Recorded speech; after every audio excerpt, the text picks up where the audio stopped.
Nous sommes reconnaissantes de vous compter parmi nos auditeurs et auditrices. Afin que l'expérience soit la plus agréable pour vous, n'oubliez pas que les points de vue exprimés dans ce podcast n'engagent que celui ou celle qui les tient. Persuadés que les discussions les plus enrichissantes sont celles durant lesquelles nous acceptons d'exposer nos réalités au risque de ne pas être d'accord, n'hésitez surtout pas à nous partager vos avis, vos points de vue. Ils seront toujours bien reçus tant qu'ils sont faits avec bienveillance et respect. Les Jooms vous souhaitent une bonne écoute. Bonjour et bienvenue dans le Jooms Podcast. Je suis Valérie Djoumessi, j'ai 30 ans et je suis la directrice artistique de Upgrade Agency. Je suis également coach et formatrice certifiée. Je suis accompagnée de ma sœur Liliane. Bonjour, je suis Liliane Djoumessi, j'ai 37 ans et je suis maman d'une petite fille de 5 ans. Je suis la directrice administrative et financière de Upgrade Agency et je suis également coach certifiée. Bonjour, je suis Élise Djoumessi, j'ai 62 ans, je suis maman de 5 enfants. Je suis chef de cuisine chez Upgrade Agency. Hey, moi c'est Clémence, j'ai 22 ans, je suis DJ, sound designer et chanteuse chez Upgrade Agency. Bonjour, je m'appelle Sandra Djoumessi, j'ai 40 ans et je suis maman de 3 enfants. Je suis CEO d'Upgrade Agency, je suis également coach et formatrice certifiée. Il y a 9 ans, on a créé Upgrade Agency. Upgrade Agency, c'est une agence d'événementiel qui propose des événements pour les entreprises et pour les particuliers. On travaille partout dans le monde, où vous voulez, quand vous voulez, si vous avez le budget. Et en 2019, on a lancé les Jooms Podcast. Un podcast familial rythmé par 4 sœurs et moi-même la maman. Nous allons explorer avec vous toutes les facettes de la vie, l'art, la beauté, la mode, la féminité, le sport, l'entrepreneuriat, la famille. Le Jooms Podcast, c'est une conversation intergénérationnelle qui sortira tous les mardis, chaque semaine. Alors on compte sur vous. Bienvenue dans le Jooms Podcast.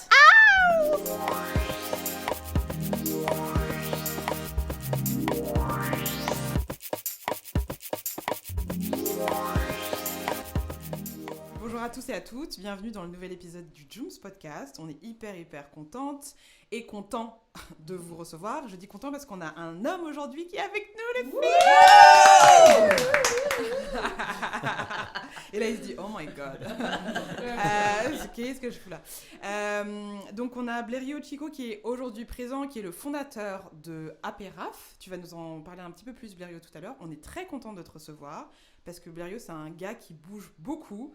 C'est un frère qui fait des grandes choses et on va en discuter. Ça va être assez intéressant. Mais avant ça, comment est-ce que vous allez, les filles? Maëlys, Sandra, Liliane, Clémence? Oui, bien. Elle a dit ça, pardon. Oui. Moi, ça va aussi. Ça va, Liliane? La semaine dernière était une semaine initiatique. Comment ça je sais pas, il y a eu beaucoup de... C'est comme le super-héros, là. On est parti, on est allé une aventure, on est monté, après on est redescendu dans les abysses, c'est passé des trucs horribles, après on est remonté, descendu. Donc c'était très oscillatoire. Voilà. D'accord. Élise, ta semaine la semaine dernière? Enfin, ou ton week-end? La semaine dernière, ça a été... le week-end aussi, ça a été... J'ai fait du sport, vraiment, ça m'a fait énormément de bien. Sinon, tout va bien. Moi, je vais très bien. J'ai eu une semaine assez chargée. Les derniers jours, notamment avec 2 événements. Là, c'est fini, donc on prépare la suite. Donc en fait, toi, tu es un serial event planner en gros. Parce que tu fais des événements, enfin ces derniers temps, tu as fait pas mal d'événements et là, il y en a encore pas mal qui sont prévus en très peu de temps. Oui, c'est vrai que quand je me suis lancé, je me suis dit qu'on n'avait peut-être pas assez d'événements, en tout cas à mon goût, et notamment des événements qui pouvaient amener la qualité que je recherchais. Donc je suis parti sur un rythme de au moins un événement par mois. Et depuis décembre 2018, on a à peu près respecté ce rythme-là. Ok, super. Est-ce que tu peux du coup nous présenter Apéraf? Oui, Apéraf, déjà pour ceux qui ne connaissent pas, ça veut dire apéro africain. Et Apéraf, en gros, est né en 2018 sur le principe de mettre en avant la cuisine africaine. Comment ça m'est venu? En fait, moi je suis né à Paris, j'ai grandi au Cameroun. Et je suis revenu à Paris pour mes études supérieures. Et j'ai fait une école d'ingénieur qui est plutôt connue et qui finalement, on n'a pas beaucoup... C'est laquelle? Parce que tu dis plutôt Pardon, c'est pas le pire. Dire, non. Supélec, je ne veux D'accord. pas forcément connaître. Oui, et en fait, du coup, il n'y a pas beaucoup d'afro-descendants dans cette école-là. Et j'ai notamment eu à échanger avec mes amis, pas africains, et ils ne connaissaient pas la cuisine africaine. Et en fait, dans mes expériences pour mes anniversaires et tout, je les amenais dans des restaurants africains. Et j'ai eu la surprise, en fait, de voir qu'ils aimaient bien. Et ce qui se passait aussi, c'est qu'ils me disaient quand est-ce qu'on retourne dans le restaurant, dans un des restaurants africains, quand on retourne pour manger africain. Et la question que je me posais, c'est finalement, vous n'avez pas besoin de potes chinois ou japonais pour aller dans des restaurants japonais. Donc, c'est assez bizarre. Et du coup, j'ai commencé à pas mal m'intéresser au domaine. Bon, j'ai suivi mes études comme il se fallait. J'ai fait des stages. J'ai commencé à travailler. J'ai travaillé 4 ans dans un cabinet de conseil. Et au bout de 4 ans, même avant, j'en pouvais plus en fait. Je me demandais, mais qu'est-ce que je veux faire de ma vie? Est-ce que je me projette là? Bon, toutes les problématiques de retraite et tout, que je me pose pas forcément, mais c'est plus en thème de projection.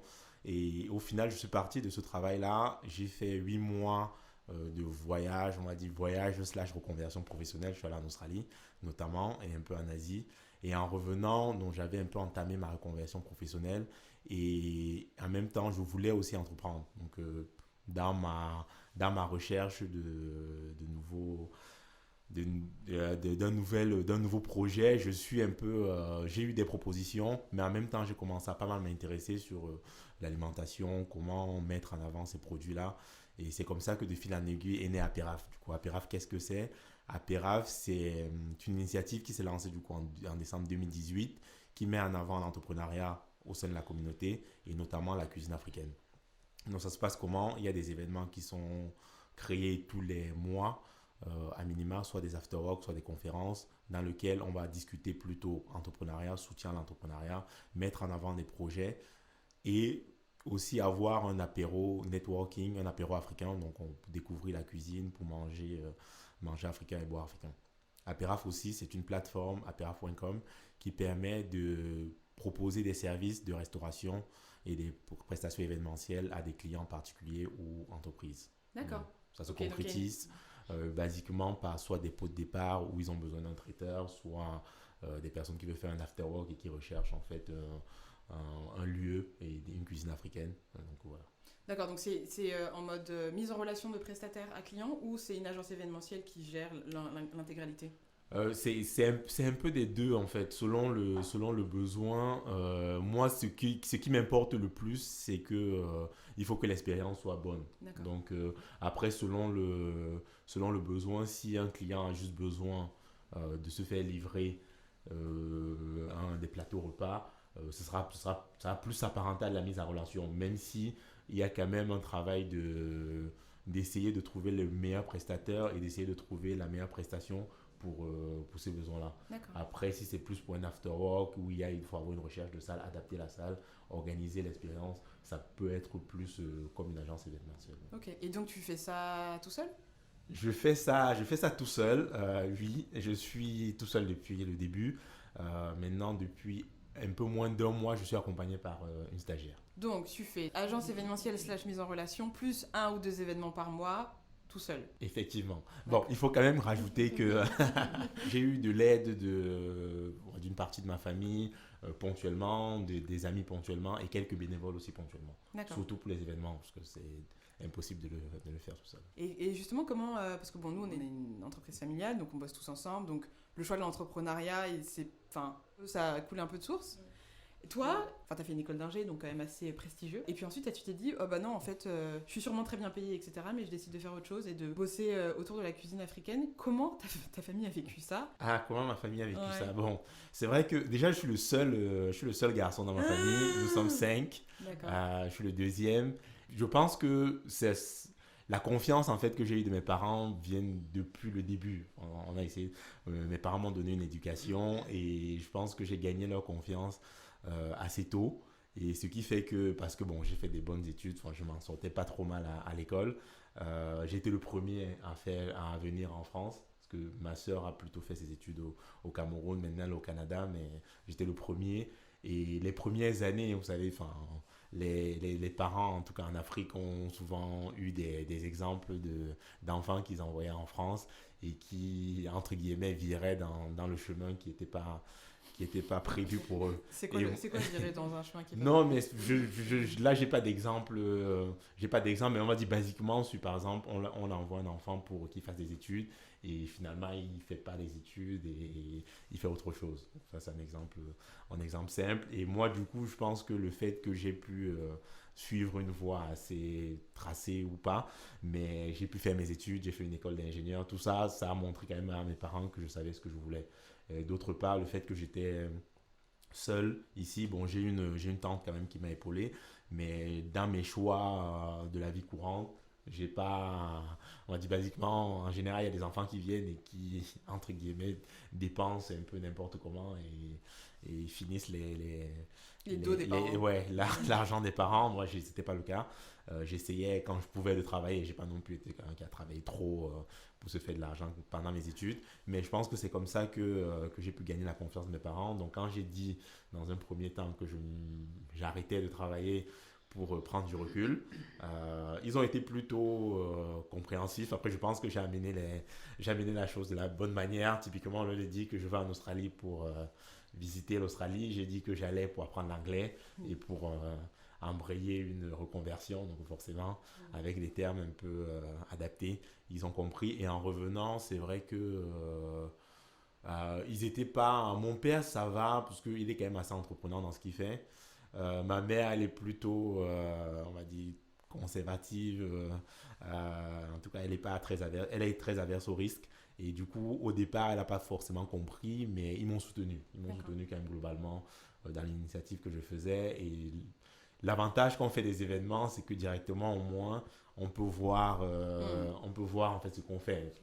Et du coup, le fait qu'ils voient que ça... En tout cas, que j'arrive à attirer des gens, ils se disent, bon, peut-être qu'il y a quelque chose à faire. D'ailleurs, on a participé à un événement il y a 10 jours au Paris Story dans le 9e, si je ne dis pas de bêtises, c'est ça ? C'est exactement. Ok, c'est autour de la food afro. Et c'est vrai qu'il y avait quand même pas mal d'acteurs assez majeurs, hein, je dirais, de la food afro. On avait notamment pas mal de restaurateurs, pas mal de projets qui sont liés à la nourriture africaine, soit par des condiments, de la pâtisserie haut de gamme, de la bière. Enfin, il y avait vraiment pas mal d'acteurs. Les filles, j'aimerais savoir pour vous, qu'est-ce que c'est que la food afro quand on en parle comme ça ? Qu'est-ce qui vous vient directement à l'esprit ? Moi, je dirais, ce qui me vient à l'esprit tout de suite, c'est la saveur, en fait. Le fait d'avoir... déjà, je pense que c'est très diversifié. Il y a vraiment... Chaque pays, je crois même, a sa spécificité, son plat, signature ou autre. Et je dirais que... Voilà, moi, je vois... Là, quand je ferme les yeux, je vois une assiette colorée, avec beaucoup de saveurs, avec des épices qui viennent de part et d'autre, avec beaucoup de générosité aussi. C'est ça qui me vient à l'esprit quand je vois la cuisine africaine et le partage. Les filles ? C'est vrai que moi je pense surtout au restaurant. Alors la difficulté souvent c'est qu'on pense au restaurant, le petit restaurant là. Le boui-boui. Moi je sais que j'allais beaucoup à un moment donné dans le 18e porte de la Chapelle. Et il y a plein de secteurs là-bas, en fait. Hein. Donc, c'est pas des restaurants à proprement parler. Bon, voilà, on mange le poulet braisé comme on mangerait au quartier, au Camer. Et du coup, ce qui est hyper intéressant, c'est que tu es plongé dans un univers au-delà même du restaurant. Donc, on peut pas dire que c'est de la gastronomie africaine. Mais par contre, on retrouve les codes de ce qu'on peut retrouver quand on va dans un restaurant dans son pays, au Cameroun, en l'occurrence. Donc ça, moi, en tout cas, il y a une période de ma vie où j'avais vraiment besoin de faire ça, parce que ça me nourrissait, vraiment au sens littéral et du terme. Et sinon, aujourd'hui, je pense que, moi, ça me fait penser à, en tout cas dans nos prestations et dans les événements qu'on fait, donc nos événements où 99% de notre clientèle est caucasienne, c'est de voir comment on arrive à leur faire découvrir justement cette gastronomie. Parce que, Chef Élise, qui a fait donc une école de cuisine, l'école Ferrandi, qui est quand même une des plus grandes écoles de cuisine françaises, et qui a travaillé dans des restaurants étoilés, quand on s'est associés, en fait, on avait quand même l'idée de faire de la cuisine gastronomique, mais on restait quand même sur un modèle français.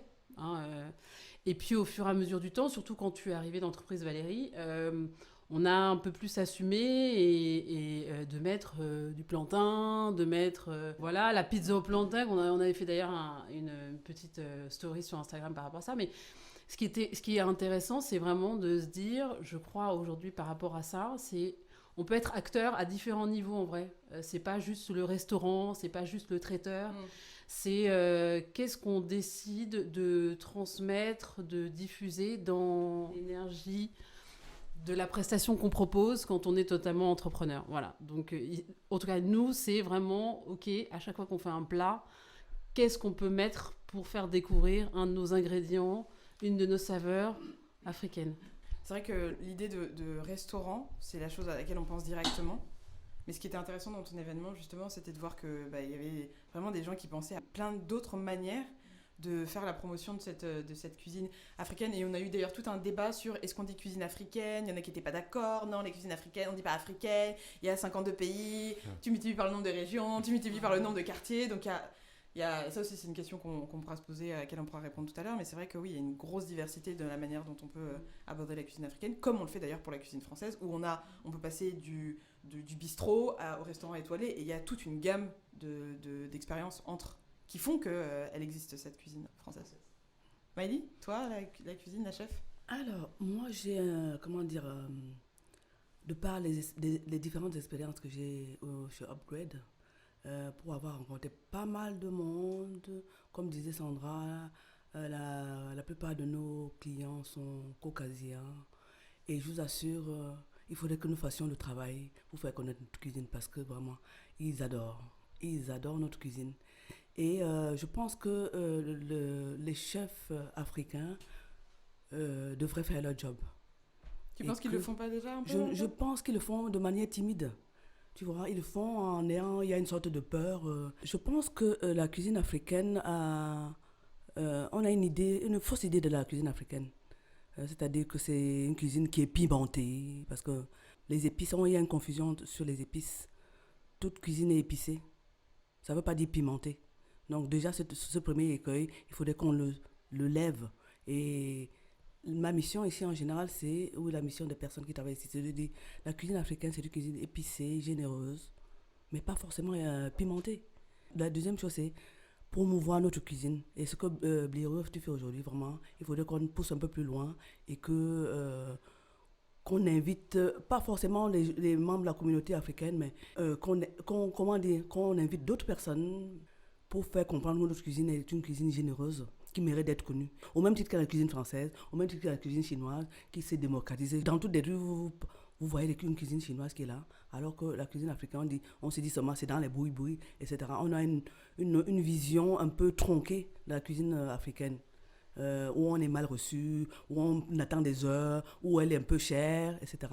Donc il y a un travail vraiment de fond à faire, et nous essayons chez Upgrade de faire notre part. Et Dieu seul sait s'il y a du travail. Toi, Blériot, justement, en termes de cible, pour tes événements, tu cibles qui en particulier? Par exemple, pour un événement comme tu l'as fait sur la food afro. Moi, au départ, en fait, j'étais parti sur 2 concepts d'événements. Le premier, c'était de faire découvrir des restaurants africains en France. Et le deuxième, c'était de faire des apéros africains pour la communauté. Parce que je suis parti d'un constat qui était on ne parle pas forcément ensemble, on ne partage pas nos expériences. On a l'impression que si quelqu'un fait à peu près la même chose que nous, c'est forcément de la concurrence et on ne doit pas se parler, chacun doit avancer dans son coin. Alors que déjà, il y a la place pour tout le monde et chacun fait sa chose, chacun part d'une idée, on peut partir d'une même idée et l'exécution n'est pas du tout la même, l'expérience qu'on veut donner n'est pas du tout la même. Du coup, je suis parti sur ces 2 concepts d'événements. Vous disiez que je fais beaucoup d'événements, mais en fait, j'étais parti sur une découverte de restaurant toutes les semaines et un apéro africain, un after-work africain tous les mois. Donc j'ai commencé là en décembre 2018, j'ai pu faire, je crois qu'en tout j'ai pu faire 6 restaurants, 3 en décembre, 3 en janvier. Et c'est vrai que le fait que je sois seul, et là du coup la cible était plutôt caucasienne, on était plus sur une découverte à la fois du restaurant, donc assez ouvert à tout le monde. Et là pour le coup il n'y avait pas forcément entre guillemets prétexte comme dans les after-work où on va certes manger et boire africain, mais on va discuter d'un thème qui est défini et qui peut ne pas avoir attrait à la cuisine. Donc aujourd'hui, ce qui s'est passé, c'est que j'ai fini par fusionner les 2 concepts et du coup, on va dire que les caucasiens ou ceux qui ne sont pas forcément intéressés par l'entrepreneuriat ou les projets panafricains vont être moins, pas invités, mais vont être moins attirés par mes événements. Donc aujourd'hui, je me suis retrouvé avec une cible ou bien un public plus africain. Mais c'est vrai qu'au départ, je voulais viser les deux. Donc ce que je me suis dit, c'est on va rester sur le concept de découverte de la cuisine et de discussion sur l'entrepreneuriat africain à travers les apéras networking, dans les afterwork pour la communauté. Et je vais essayer de plus pousser les services et la découverte sur la partie plateforme sur les services que je propose. Moi, j'avais une question. Apéraf en Dream Company, ce serait quoi en fait pour toi? Genre, si on devait dire on prend Apéraf aujourd'hui, on l'emmène dans 20 ans, ce serait quoi? La vision d'Apéraf, de toute façon, c'est de se dire si quelqu'un veut découvrir la cuisine africaine, et c'est pour ça que le slogan, il va peut-être changer, mais le slogan, c'est découvrir de l'univers culinaire africain. Donc, le but d'Apéraf, finalement, c'est de dire si quelqu'un veut découvrir la cuisine africaine, qu'il puisse avoir un moyen pour le découvrir. Donc, ça, c'était ça le but. Et du coup, si on se dit dans 20 ans, ce que moi je voyais, parce que bon, j'ai quand même un parcours d'ingénieur, on va dire, et du coup, le dream, c'est de pouvoir avoir une plateforme et quel que soit l'endroit où on est, de pouvoir trouver soit un restaurant ou un traiteur qui puisse permettre de manger africain. Un sorte de Uber Eats, mais spécial. Oui, on va dire. Ouais. Quel que soit l'endroit où on est, France, Afrique, Europe, même Afrique monde, en fait. Ouais. Afrique. Alors du coup, là, si on devait faire une forme d'état des lieux, parce que comme je disais, offline, c'est que tu as quand même une vision assez macro de tout ce qui se passe, vu que tu arrives à inviter des gens qui sont dans le même secteur, qui ne se parlent pas forcément et qui ne savent même parfois pas qu'ils existent. Et par exemple, pour le coup, sur les tables que tu as proposées il y a 10 jours, tu avais la première table avec ce qui est intéressant, c'était que des hommes noirs qui avaient des restaurants. Et moi, je trouvais que c'était une très belle image. Après, il y a une dame qui a dit, bon, où sont les femmes? Donc ensuite, deuxième table. Après, les restaurateurs restent quand même des hommes. Hein. Principalement des hommes. Est-ce que, Merci.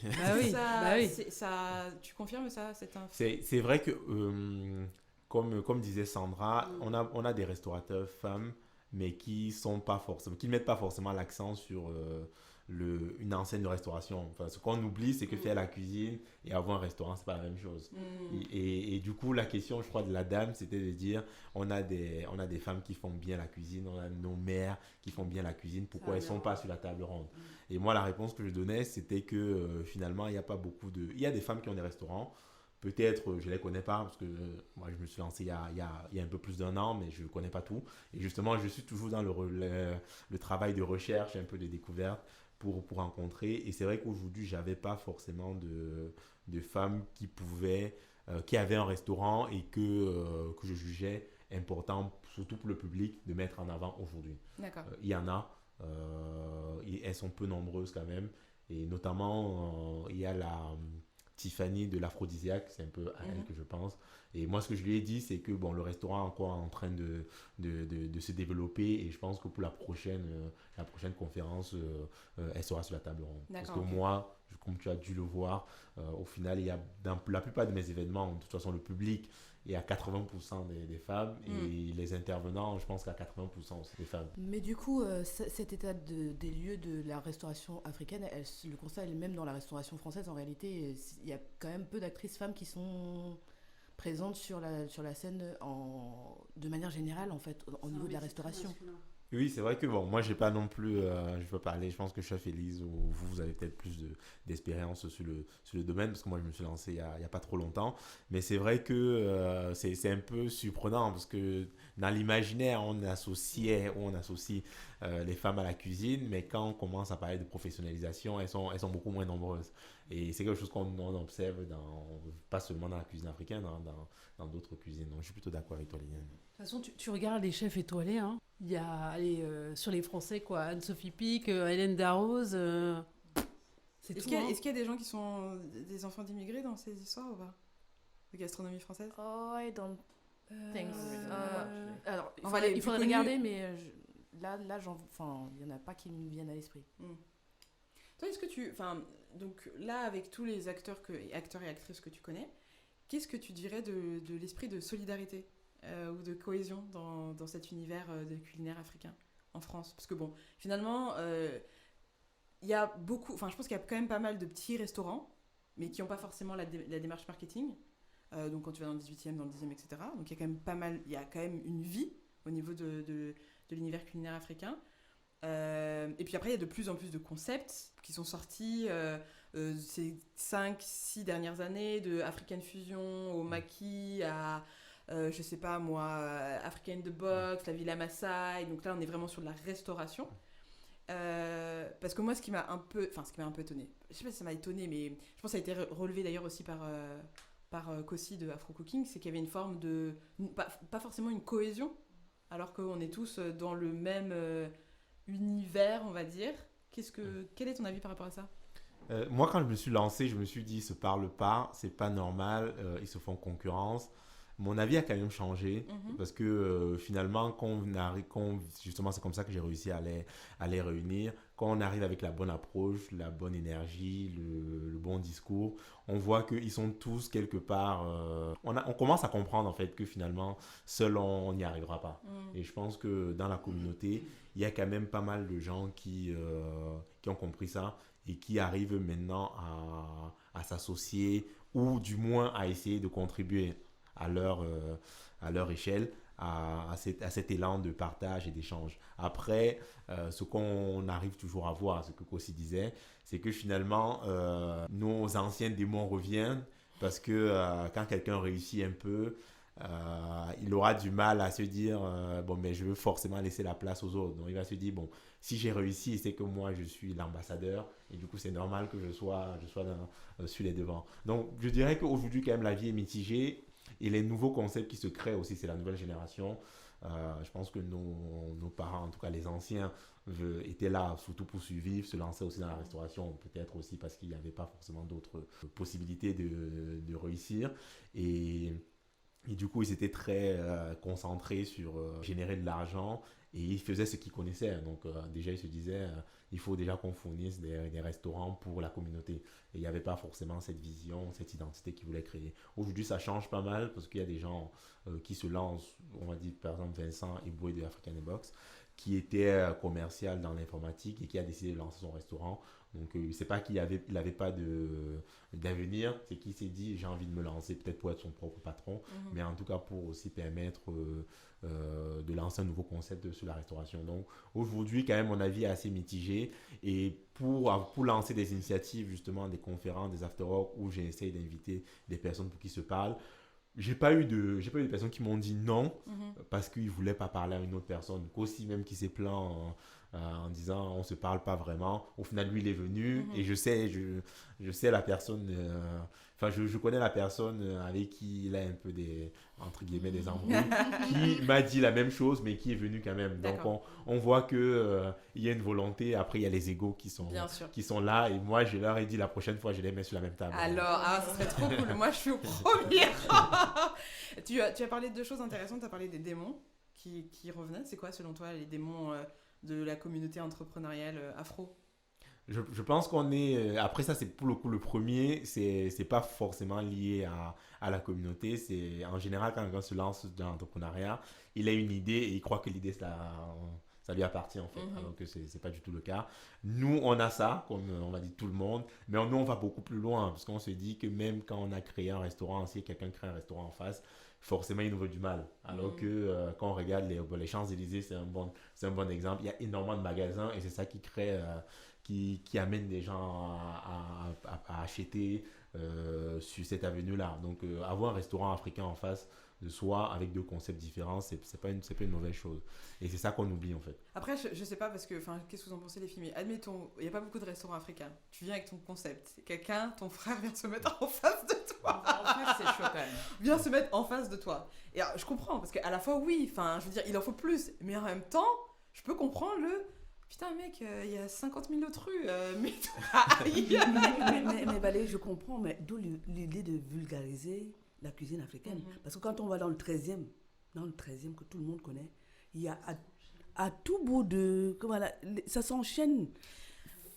Mais on n'a pas... Alors, ce qui est intéressant, c'est que les cultures, tu vois, la culture chinoise est quand même très solidaire, j'ai l'impression. Enfin, ce que j'en vois de l'extérieur. On te copte, on te soutient, tu vois. Nous... Bon. Mais mais, Ça, c'est l'histoire, hein. non, oui, non, mais ça veut dire que cette mentalité-là, il faudrait que vous, les plus jeunes, nos petits-enfants, etc., nous changeons cette façon de voir les choses parce que c'est dans l'intérêt de tout le monde. Ouais. Je ne vois pas pourquoi 2 restaurants africains ne pourraient pas être face à face. Mais seulement, ça suppose que, quelque part, on change notre mindset et que, voilà, on se dise, le but, c'est de valoriser la cuisine africaine, de valoriser nos valeurs, tu vois. Si on part de ce principe-là, je pense que les choses vont avancer. Et je rajouterais même que, en fait, le fait d'avoir un restaurant africain en face de soi n'est pas vraiment problématique. La problématique, c'est que peut-être il va installer son restaurant en face, il va même pas vouloir te parler. Et finalement, s'il a vu que ton concept a marché, il va même peut-être justement essayer d'exécuter de la même façon que toi. Il prend la même carte. C'est ça qui est négatif, en fait. Alors que s'il vient te voir et te dit, ok, sur ta carte, tu fais ça. Qu'est-ce que tes clients demandent et que tu fais pas? Genre, on ferait un truc complémentaire, en fait. Quelque chose complémentaire. Et c'est ça qui peut permettre de développer. Donc, si on se parle même déjà, lui-même, il peut se dire, au final, je vais plutôt créer un concept complémentaire ou un concept supplémentaire, j'en sais rien, pour que ça marche, en fait. Parce qu'en vérité, il y a la place pour tout le monde. Parce qu'on dit, il y a un restaurant africain, en face, ce sera un restaurant français. Les gens vont aller au restaurant français.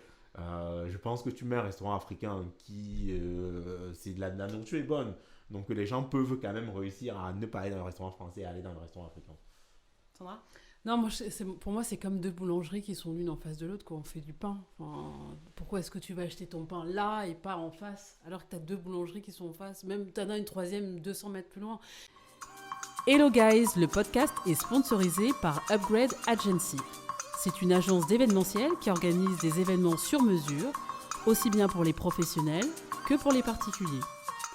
Séminaires, formations, voyages incentives, conventions, soirées de lancement, mariages, anniversaires.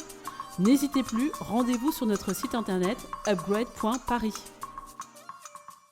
On a un problème qui n'a rien à voir pour moi avec le fait d'ouvrir un business quel qu'il soit. C'est les Africains entre eux. Comme on disait tout à l'heure, il y a déjà 52 pays. C'est pas les Africains comme ça. C'est 52 pays qui ont tous une identité, une histoire.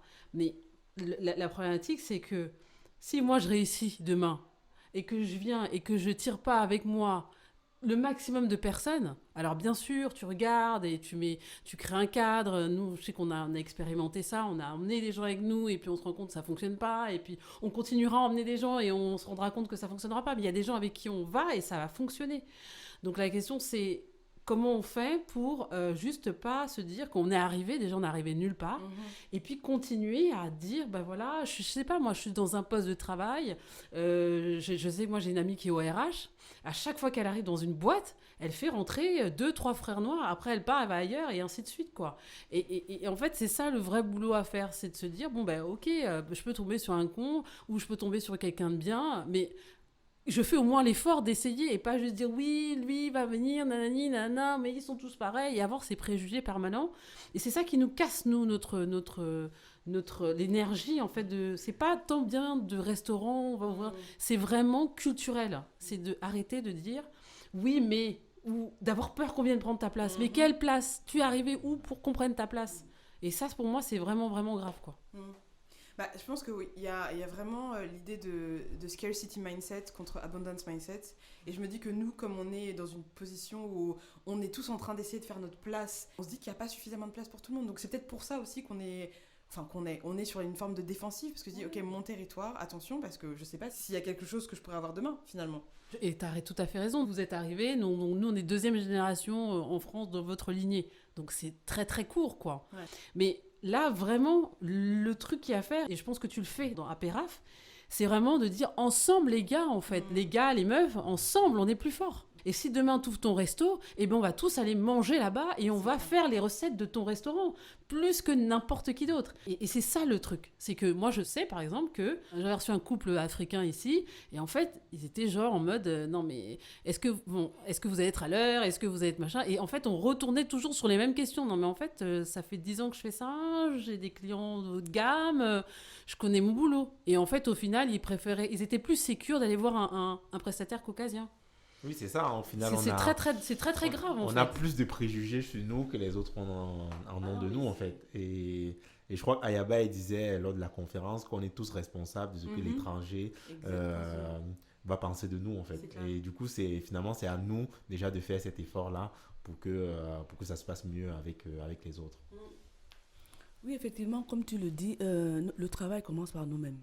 C'est-à-dire que si tu fais du mauvais travail en tant qu'Africain, en tant que Noir, tu sabordes toutes les personnes qui viennent derrière toi parce qu'on va se dire encore les Noirs, ils sont toujours en retard, ils ne connaissent pas leur travail, ils sont sales, enfin, toute une série de préjugés qui n'ont pas lieu d'être. Et c'est nous qui devons faire le travail tous les jours et transmettre les bons codes. Vraiment, c'est hyper important pour pouvoir voir l'émergence de nos enfants, nos petits-enfants. Le travail que nous faisons sur Upgrade, moi en l'occurrence, c'est se dire, demain, je ne serai plus là. J'ai une mission de transmission, j'ai une mission de vulgarisation, j'ai une mission de colonisation par la nourriture et que nos clients qui viennent ici, ils sortent vraiment transformés.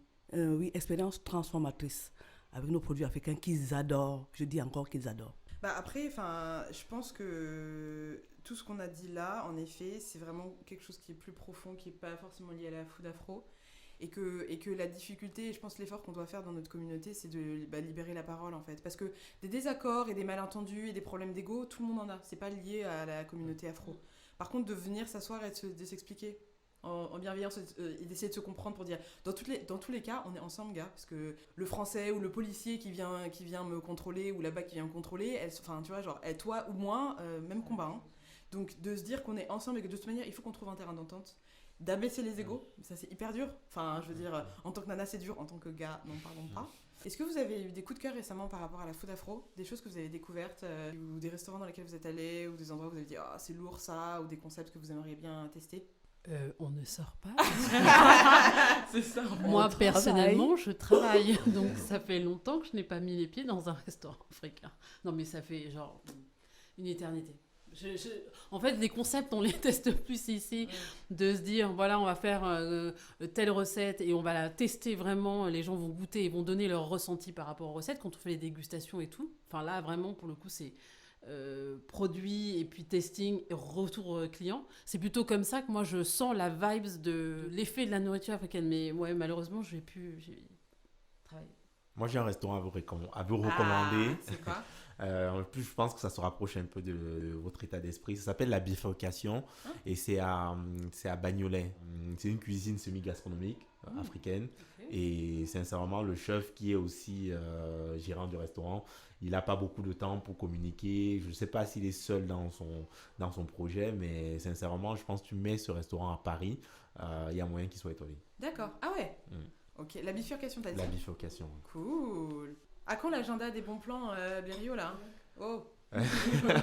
Il est sur le blog de la PIRAF. On a déjà mis quand même quelques restaurants qu'on juge intéressants. Ça va continuer à se développer, mais ouais, non, il y a déjà un onglet annuaire sur blog.apiraf.com. Valérie, si je peux me permettre, j'ai une petite question pour Blériot. Vas-y, Je voulais savoir, en fait, si on est un jeune restaurateur ou pas d'ailleurs, comment on fait pour se connecter avec toi et du coup apparaître sur les bons plans ou comment tu juges finalement qu'un restaurant est digne de d'apparaître. Oui. Un restaurateur qui veut collaborer avec Apiraf, sur le site apiraf.com, il y a un onglet pour, on va dire entre parenthèses, devenir partenaire. Sinon, sur nos réseaux, on est assez actifs. Donc, moi, je suis assez disponible pour discuter, découvrir. Aujourd'hui, le travail de notation et évaluation, je le fais moi-même. Je vais dans un restaurant, je mange, j'apprécie, on va dire, ça reste subjectif. Le restaurant et après on peut me recommander des amis, ils peuvent me recommander des restaurants, ils peuvent me donner des retours.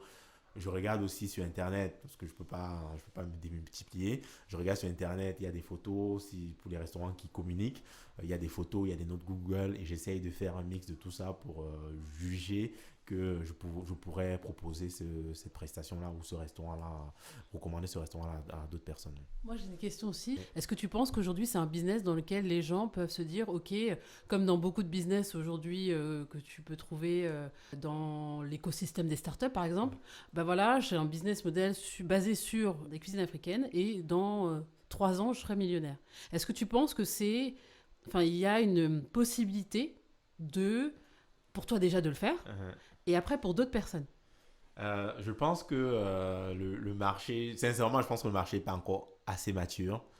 mais je pense il y a quelque chose à faire. J'ai un exemple, je crois que j'ai plus le nom, mais c'est 2 Camerounais en Russie qui ont monté une chaîne de restauration un peu africaine et qui sont, je ne sais pas s'ils sont millionnaires ou pas, mais en tout cas, ils ont beaucoup d'argent. Donc je pense qu'on parle de la Russie, hein, un pays assez xénophobe, etc.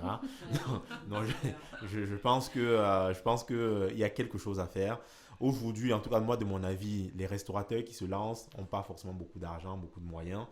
Et dans cet état d'esprit-là, aussi parce que les banques n'ont pas des références, on en discutait à la conférence il y a 10 jours, ça fait que pour trouver le financement possible, c'est assez compliqué. Donc je pense que ce n'est pas forcément le marché, c'est tout un écosystème en fait qui n'est pas forcément prêt au développement. Et du coup, moi, ce que j'aurais dit, c'est justement parlons plus ensemble, rassemblons-nous pour créer des vrais concepts comme la Villa Masai. Eux, ils ont la chance d'être toute une fratrie et on peut discuter pas mal avec Placide de Villa Masai. Il y a des choses à faire. Là, ils ont lancé un traiteur il y a en fin d'année dernière et ça a l'air de bien marcher et c'est du haut de gamme en fait. Et c'est ça en fait, et c'est haut de gamme forcément, les tickets sont assez hauts.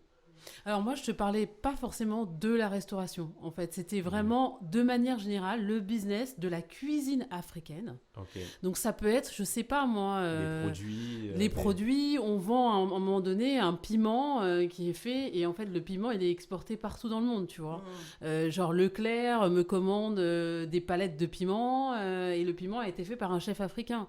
Ça peut être, je sais pas moi, faire des gâteaux d'anniversaire ou des gâteaux de mariage. Ça peut être d'avoir une déclinaison de, je sais pas moi. En fait, tout ce qui est envisageable, à partir du moment où on dit, bon, restaurant, ok, lieu physique, donc j'entends, un lieu physique, c'est un pas de porte à acheter, c'est un investissement à faire au niveau des cuisines, etc. Donc c'est lourd.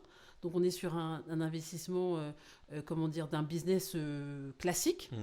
Mais je sais pas si tu as du coup, en voyant l'écosystème afro, en commençant à le percevoir, si tu vois pas en fait des idées de business plutôt scalables. Donc ok, voilà, on a ce restaurant, mais eux ils sont en train de développer des produits, ils vendent des trucs en e-commerce. Enfin tu vois, c'est plutôt ça en fait. C'est vrai que je pense que le digital peut être un bon vecteur. Maintenant, quand on parle de digital, la scalabilité, elle est là, mais qui dit scalabilité, il faut aussi le volume. Et je pense qu'il y a un travail, c'est un peu un travail de tout le monde, en fait, que ce soit le restaurateur qui promeut la cuisine africaine, le produit. Pour être millionnaire, ça reste mon avis, je pense que les produits, c'est pas mal. Là, on voit le jus de bissap qui est en train d'être pris par toutes les grandes marques, Michel Augustin et tout. Donc, je pense qu'il y a quelque chose à faire. Après, je pense que malheureusement, bon, ça va peut-être être négatif ce que je dis, malheureusement, tous nos meilleurs cerveaux ne travaillent pas justement pour développer que ce soit la cuisine africaine ou les business africains. Ils vont travailler pour d'autres personnes, des grosses boîtes qui vont leur donner un salaire, c'est déjà bien, mais qui ne vont pas forcément mettre toute leur énergie, tout leur cerveau pour justement développer ces business-là. Donc je pense que en termes d'exécution, en termes de produits, il y a beaucoup de choses à faire. À mon avis, il y a une possibilité. Malheureusement, on n'a pas forcément toujours les meilleures ressources. On n'est pas toujours ensemble dans le pousser. Un produit qui est bien, au final, aujourd'hui, que ce soit sur Facebook ou sur Instagram, Facebook n'a pas encore assez de données. Le peu de données qu'ils ont, ce sont les données en Amérique, enfin aux États-Unis. Et c'est là où on peut commencer à viser les Afro-Américains et tout.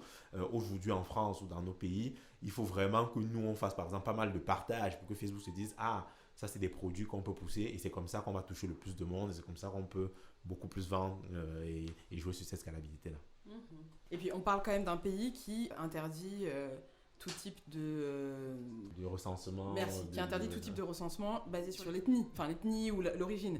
La France est une et indivisible. Donc, il n'y a pas de Noirs, il n'y a pas de Blancs, il n'y a pas de Chinois, il n'y a pas d'Arabes. Sauf qu'ils sont là et on est là. Et donc, après, c'est sûr que nous, c'est très difficile de pouvoir ensuite targeter une cible telle que la cible afro sans passer pour je sais pas moi, des extrémistes communautaires. Après, il y a des agences comme l'agence AK par exemple qui s'est spécialisée dans le marketing ethnique et qui du coup fait quand même un travail assez remarquable à ce niveau-là. Enfin, ceux qui ont les Brown Sugar Day et Nappy Air Academy, ils ont eu l'avant-première quand même de Black Panther. Est-ce qu'on en parle? C'était il y a 2 ans. Non, donc ils sont quand même assez ils ont Carré Santiez, enfin de Carré Santiez, ouais. Carré Antilles, etc. Donc il y a quand même des démarches, mais forcément par rapport à l'écosystème général, on n'a pas beaucoup d'informations, quoi. On ne sait pas trop comment faire. C'est hyper difficile en fait, c'est hyper difficile. C'est pour ça que je disais que le marché n'est pas forcément mature ou l'écosystème n'est pas forcément mature. Je pense que celui qui réussira, c'est celui qui sera le plus résilient. Je ne sais pas si je sais pas si sera dans 3 ans, mais en tout cas, je pense qu'aujourd'hui aussi, quelque part, c'est aussi facile comme l'écosystème n'est pas forcément. C'est plus facile de se lancer maintenant et d'essayer de faire des choses parce qu'à un moment donné, il y aura un boom. De toute façon, en ce moment, il y a quand même un gros boom de la cuisine africaine. En 2 ans, le nombre de concepts qui sont créés et même un petit concept, les tontons afro sur M6, ils font un buzz avec une proposition de restauration qui est bonne, mais qui n'est pas non plus extraordinaire parce qu'il y en a déjà, mais sauf que les autres, on ne les connaît pas. Et du coup, on les voit, on se dit, ah waouh, ils veulent faire une chaîne de restauration africaine basée sur une cuisine africaine, démocratiser la cuisine africaine. Mais il y a beaucoup de gens qui ont commencé ce travail-là, mais qui n'ont pas peut-être été sur M6 et qui sont pas visibles. Pour moi, dans le marché, tu dis le marché est pas mature, mais justement, c'est là où il y a le plus d'opportunités. Et on est pour moi au même niveau que ce que étaient les startups en France il y a 5-6 ans quand The Family s'est monté. Il y a 5-6 ans, personne ne connaissait. Et que les investisseurs mettaient de l'argent en fait, dans des projets complètement débiles. Des projets, en fait, ça n'avait pas de sens. C'est-à-dire qu'on dit, je mets. Bon, après, aujourd'hui, le ticket d'entrée est quand même beaucoup plus lourd. Plus compliqué pour une start-up. Il faut avoir déjà une traction, il faut avoir du lead, il faut que tu viennes avec quelque chose. Avant, tu venais avec rien, juste un business model, tu pitches un peu, t'es bon, hop, on te filait de l'oseille. Donc, moi, je pense qu'on est pour le coup dans cette phase-là. Mais maintenant, l'argent qui va nous permettre de faire ça, je pense qu'il serait intéressant d'aller voir les investisseurs africains. Il serait intéressant, en fait, de venir les voir et de leur pitcher. Et il y a plein d'Africains qui ont de l'argent. C'est juste que c'est pareil, ils sont pas forcément en France, mais ils existent et ils sont pleins. Et en fait, ils n'ont pas forcément aussi accès, parce qu'il n'y a pas de communication, avec tous ces jeunes-là qui sont là avec des projets de dingue et tout. Et ces mecs-là ont de l'argent, ils ne savent pas quoi en faire. Mais est-ce qu'ils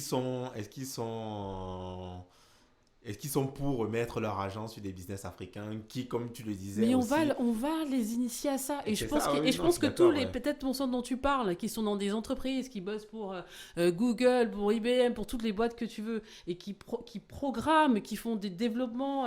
Tu vas parler des apps. Aujourd'hui, une app, j'ai besoin d'un ingé, j'ai besoin d'un développeur. Donc, ils sont là, ils bossent pour d'autres. Si aujourd'hui, on avait un environnement dans lequel on pouvait avoir des fonds qui sont financés par des Africains et dans lesquels on développe des concepts, pour moi, ça permettrait de réunir davantage, parce qu'il y aurait moins ce problème de sous, et moins ce problème d'incertitude, de peur, et on pourrait faire des grands trucs. Mais encore une fois, ça pourrait apparaître totalement utopique ce que je dis, mais je crois véritablement que c'est une réponse en fait à plein de choses.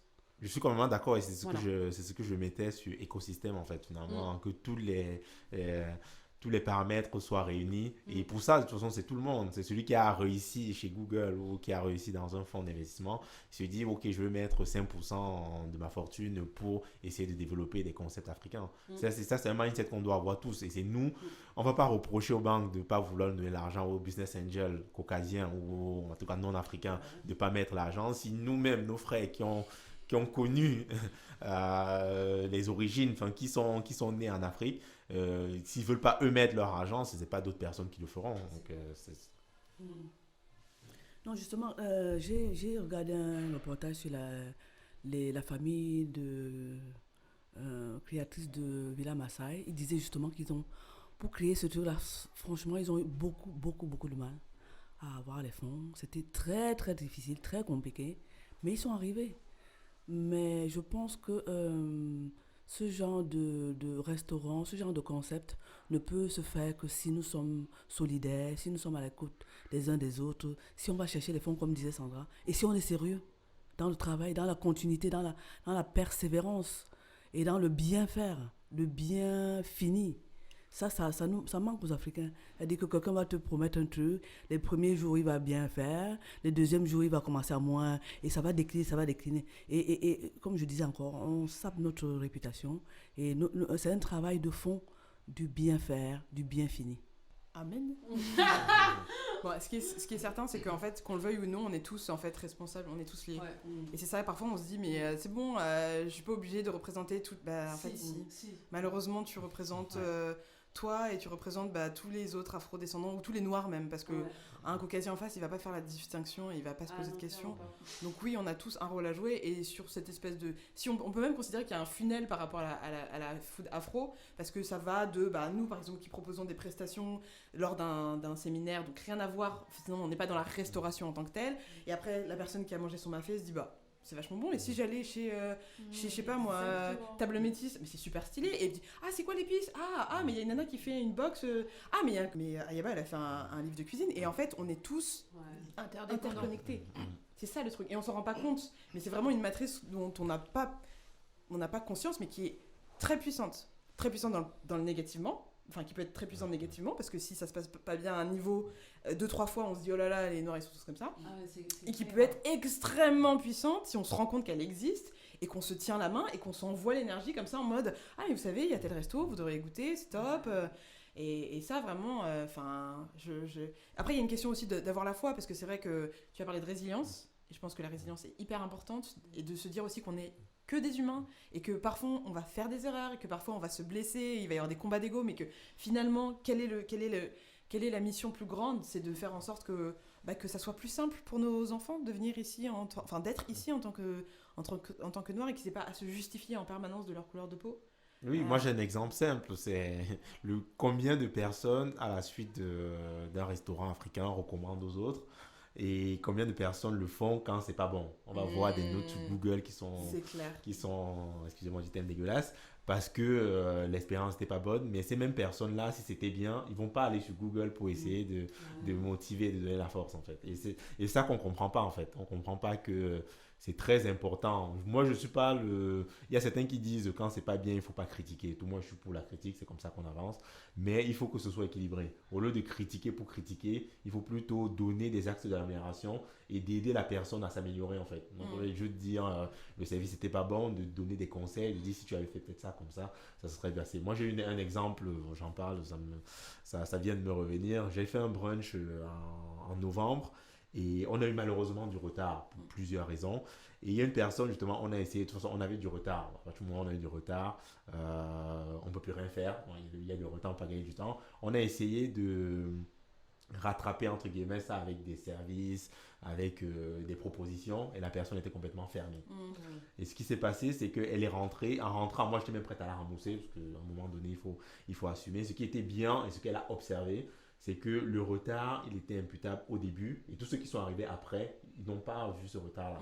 Donc, c'était pas un retard continu. Et au final, en rentrant, on lui a demandé, ça s'est passé comment? Est-ce que c'était bien? Enfin, on savait que c'était pas très bien. Et moi, dans l'idée, c'était, si même tout ce qu'on a essayé de faire, c'était pas bien, on lui rembourse en fait. Enfin, c'est pas... On la rembourse, pardon. Et le truc, c'est qu'elle est allée sur Facebook, et elle a profité du fait, elle allait sur un groupe et elle a dit oui, n'allez jamais dans des brunchs là parce que c'est pas bien tout. Donc c'était une noire, Et moi du coup je lui ai répondu en lui disant ok, il y a eu du retard, on s'est excusé, on a essayé de proposer autre chose. Est-ce que c'était pas mieux plutôt de dire, de raconter toute l'expérience au lieu de juste de dire j'ai pas apprécié et n'y allez pas. On n'est plus sur le... Ils ont quelque part même raté ce brunch-là, ils vont peut-être faire mieux. Non, c'est n'y aller pas, boycottons-les, quoi. Et moi, en discutant avec elle, finalement, je lui ai dit, ok, finalement, tu te plains du retard, tu te plains pas de la bouffe. Peut-être la bouffe était bonne. D'ailleurs, tu as demandé d'avoir des beignets en plus. Donc, quelque part, c'était peut-être bien. Elle me dit, oui, non, d'ailleurs, ça c'était bien, mais les autres, on voulait pas manger. Je dis, ok, mais bon, ça veut dire que si dans ton retour que tu fais aux autres, tu arrives au moins à être nuancé en disant bon, ils ont eu du retard au début, mais la bouffe était bonne, ça donne déjà une meilleure image que de dire aux gens boycottez-les, n'y allez plus. Non, et ça arrive trop souvent en fait. Non, mais ça, en fait, moi, ce qui me dépasse, c'est que par exemple, après, peut-être que j'extrapole, mais dans un premier temps, on va faire ça pour toi, mais si demain, une grande marque française s'amuse à faire Saga Africa, on danse dans la brousse ou je sais pas quoi, il n'y aura pas d'action de ça. Enfin, il n'y aura pas la même démarche de boycott, si tu vas jusqu'au bout. Donc, on est hyper sévère entre nous, hyper sévère. Et moi, il y a ma grand-mère qui m'avait dit un truc genre, on lave le linge sale en famille.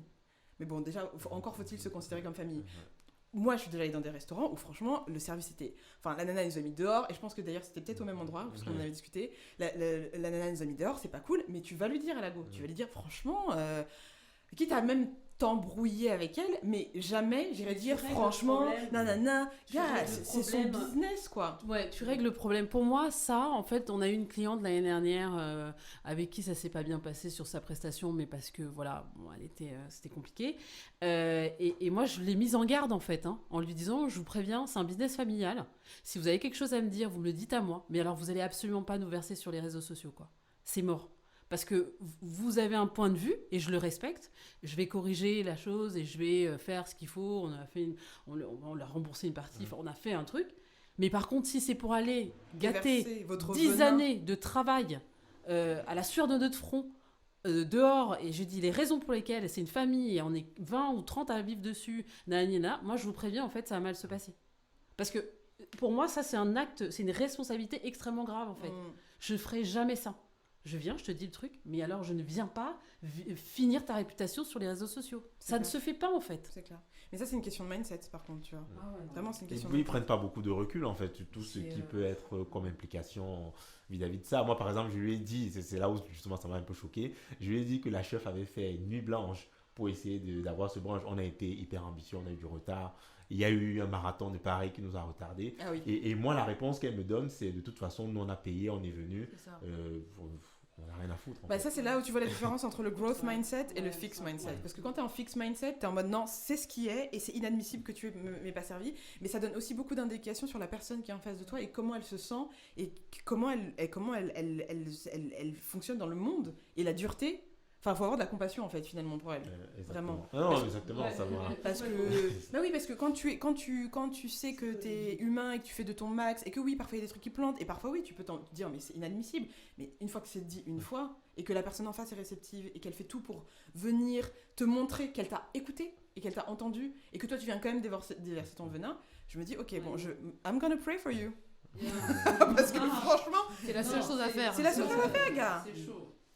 Bon, ok, c'est pas grave. Donc on va prier pour toi, ma sœur, et pour tous ceux qui déversent, et tous nos frères, qui déversent le venin sur des entrepreneurs et des entrepreneuses qui sont, oui, ils sont pas parfaits. On est d'accord, on ne l'est pas, mais ils sont courageux et ils sont dans l'arène. Et c'est eux qui sont dans l'arène. Et tant que vous n'êtes pas dans l'arène, alors, bon, non, pas ça, Clémence, pas cette violence-là, mais juste un peu de, comment dire, de compréhension et de soutien. De compréhension, Enfin, moi, je lui demandais pas de revenir, par exemple, au prochain brunch. Je lui ai dit, on va essayer de s'améliorer. Peut-être, on va te revoir un jour. Elle a dit peut-être, on va... Elle a dit, hell no. T'inquiète pas, même gratuitement, je ne reviens pas, quoi. Wow. Tu t'es dit, bon, c'est que c'est pas ta cible. c'est pas grave, elle a le droit de te dire qu'elle était pas d'accord et tout. Mais elle vient pas te tracher sur les réseaux sociaux. Parce qu'en plus, t'as réglé le problème, tu vois. Pour moi, c'est inadmissible. C'est de se dire... Moi, ça m'a pas... Moi, je lui ai répondu... Juste parce qu'on était dans un groupe et je savais qu'il y avait d'autres gens qui avaient besoin d'avoir la big picture et de se dire, ah, on y va pas. Bon, forcément, ses amis, ils sont venus la défendre. D'autres personnes sont venues dire, ok, bon, on voit ce qui s'est passé, on verra si on va y aller ou pas. Mais c'est ça qui est dommage, en fait, c'est de se dire qu'il y a des personnes quand même, je ne vois pas, elle, son intérêt. Si c'était pas bien, je ne vois pas son intérêt de dire boycottons ça. Donc les autres, ils font comment? Le truc, c'est qu'un avis négatif vaut 5 ou 6 positifs. Quoi. Donc, à 10 même. Il te faut 6 à 10 personnes qui vont venir pour dire c'était très bien, pour venir effacer le goût amer que tu peux avoir laissé dans la bouche de personnes qui ne sont même pas venues à ton événement. Exactement. Et moi, je disais, quand je juge les restaurants, au final, je regarde quand même les notes. Et même si c'est un restaurant que je trouve bien, le fait qu'il y a quelqu'un qui a raconté que ça ne s'est pas bien passé, je me dis, est-ce que je veux vraiment recommander ce restaurant? Est-ce que je vais vraiment recommander? Il y a quand même quelqu'un qui n'a pas aimé. Bon, après, tu essaies de voir s'il n'y en a pas d'autres, tu vois, parce qu'il peut y avoir justement cet archétype de la nana ou du mec qui a déjà un jugement sur soi-même difficile, donc il n'a pas un jugement bienveillant envers le reste du monde. Et voilà, et tu vérifies s'il n'y en a pas d'autres, tu vois. Oui, non, mais ça, c'est ce qu'on si fait, forcément. Si je dirais, c'est ce qu'on elle a fait, l'air mais quand même un peu bizarre. Ce qui est sûr, c'est que ça biaise quand même. Tu as quand même le côté où, peut-être le restaurant, tu as vu qu'il était très bien, il y a eu 10 excellentes notes. Il y a une personne qui a dit que son expérience était dégueulasse. Tu ne peux plus recommander en disant c'est excellent, allez-y. Tu vas être beaucoup plus mesuré, forcément, sur ton propos en disant si la personne à qui tu recommandes Et comme cette personne qui n'a pas aimé, ça veut dire qu'on va encore rajouter un nouveau mauvais commentaire, etc. En fait. Et c'est souvent nos frères, en fait. Ça me fait penser à un des démons quand même qu'on a dans la communauté aussi, c'est le fait de, tu sais, oui mais il est comme ci, il est comme ça, c'est fait beaucoup ragot, rumeur, tu vois. Et d'où la nécessité, non mais c'est vrai, la nécessité, attention quand les gens parlent de quelqu'un d'autre derrière leur dos, attention à prendre ces informations avec pincette. Parce que beaucoup de gens ils disent ah oui non on va pas à truc franchement elle c'est une conne ou lui c'est un truc machin et donc toi t'es en mode bon bah je vais pas lui parler et ça arrive très très très très très souvent où en fait ta réputation te précède alors que oui peut-être que t'étais mal luné et puis la responsabilité est partagée déjà dans un premier temps et que en fait t'as des gens qui vont venir parler ou donner des informations un peu négatives ou genre ouais non mais de toute façon ou catégoriques genre cette personne machin est pas agréable. Et ce que je me dis souvent, c'est si cette personne fait ça derrière le dos de quelqu'un, ça veut dire que c'est possible qu'elle le fasse derrière ton dos aussi. So be careful. Donc bon, voilà, un peu plus de bienveillance, les gars. Come on. C'est vrai qu'on est très négatif. Passons au positif un peu. Passons au positif. Et ben le positif, c'est que c'était vraiment un plaisir de te recevoir, Blériot. Parce que ça fait déjà 1 heure, le temps passe très très très très vite. Est-ce que tu aurais un message à passer à des futurs entrepreneurs, parce que quand même le public de l'événement d'il y a 10 jours, c'était quand même des gens qui voulaient se lancer, parce qu'il y a énormément de gens qui sont dans la pâtisserie, qui ont envie de lancer des concepts de restaurants, et des trucs qui sont très pointus, genre afro-vegan, sans lactose, nanana. Quel est le conseil que tu pourrais leur donner, toi, avec l'expérience que tu as avec ma petite expérience, moi, ce que j'ai envie de dire, c'est que pour tous ceux qui veulent se lancer, essayez de rencontrer ceux qui se sont lancés, discuter avec eux et pour voir notamment aussi l'identité, parce que souvent on veut lancer, moi-même quand je me suis lancé, j'ai un peu eu cette erreur-là, c'est de dire ouais, mon produit, mon service, c'est le meilleur, ça n'existe pas, alors que peut-être ça existe. Et peut-être quelque chose est déjà fait exactement dans le créneau et pour se différencier finalement le mieux c'est de savoir ce qui existe, donc aller discuter avec les autres. Bon, peut-être tout le monde va vouloir vous parler parce que ils vont considérer que vous leur faites concurrence, mais il y a beaucoup de gens qui sont très, très ouverts en fait à la discussion, à l'échange, au partage. On l'a vu le 8 février et moi je le vois chaque fois que je lance une conférence ou un afterwork. Donc vraiment, discutons ensemble et c'est comme ça en fait qu'on va pouvoir s'en sortir. Ok, et c'est quoi du coup l'actualité là pour Apéraf dans les prochains mois? Dans les prochains mois, bon, il y a toujours l'Apéraf Networking qui est pour le moment toujours chez Villa Maasai, tous les débuts du mois. D'accord, c'est tous les jours, donc c'est en résidence là-bas? Et c'est en résidence là-bas parce que malheureusement, ou heureusement, je sais pas, heureusement pour moi, malheureusement, je pense pour la communauté, c'est le seul restaurant qui a une salle événementielle disponible, qui est bien placée dans Paris et du coup, et qui a quand même le service qu'il faut pour que moi, je puisse optimiser mon temps, notamment de gestion. Et du coup, c'est pour ça que je le fais depuis mai de l'année dernière chez Villa Maasai. Et ça se passe très bien. Et c'est quelle date, quel jour? Les prochains, il y aura le 5 mars. On va parler des produits et services à destination des enfants afrodescendants. On aura le 2 avril pour... Le thème, c'est contribuer à l'éducation en Afrique. Donc là, on va inviter des associations et des entrepreneurs qui œuvrent pour améliorer l'éducation en Afrique. Et il y aura d'autres thèmes un peu plus liés à l'entrepreneuriat, entreprendre l'agriculture, la tech. On a aussi le 12 mars, j'organise avec le REDA, qui est un réseau d'entrepreneurs de la diaspora africaine, et une association qui s'appelle Adifé, une conférence, lancer son business en Afrique, où on va réunir quelques entrepreneurs qui ont lancé un business en Afrique plutôt rentable et qui ont réussi, et des institutions justement pour discuter de leur contribution à l'écosystème de l'entrepreneuriat en Afrique. Waouh! Donc un super programme, on vous invite vraiment tous et toutes à suivre l'Apéraf sur Instagram, Facebook et puis le site Apéraf Welcome, c'est ça? Apéraf.com. En tout cas, merci beaucoup Blériot d'être venu. C'est merci vraiment beaucoup un plaisir. pour on l'a fait. Invitation, on l'a fait. Et franchement, j'ai pris beaucoup de plaisir. J'espère revenir. Je sais pas, dans 1 an pour faire le point peut-être. En espérant que je sois encore vivant. Non, toi aussi. On espère aussi. On espère qu'on sera tous vivants d'ailleurs. Mais non, je parlais d'Apéraf. Ah d'accord, ok.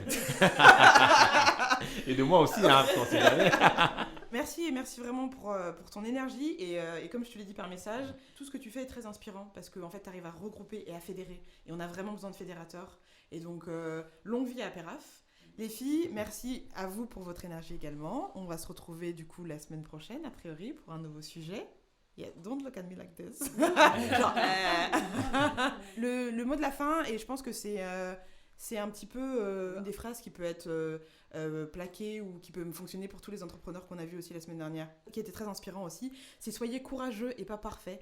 Toutes les personnes qui étaient là à l'event et qui ont lancé des projets ou des concepts, c'est des personnes qui sont, tu as dit tout à l'heure, résilientes et qui, même dans l'adversité, ont décidé d'aller jusqu'au bout de leurs produits et de leurs projets et ils se donnent à fond. Et franchement, ça fait plaisir. Donc moi, en tout cas, je sais que j'ai une liste de plein de restaurants où il faut que j'aille manger.